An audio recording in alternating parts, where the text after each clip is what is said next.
Ayan. Napansin nyo, napakadumi. Ayan o.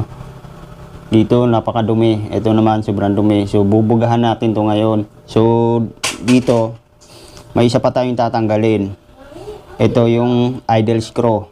So, bago natin siya tatanggalin, may bilang to. So, papakita ko sa inyo kung paano ang bilang nito.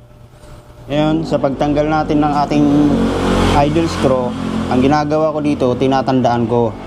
Halimbawa, ito yung guhit. Yan. Yung pinakaguhit niya. Pagdating dito, mamarkahan ko to. So, ingat lang tayo sa pagmarka.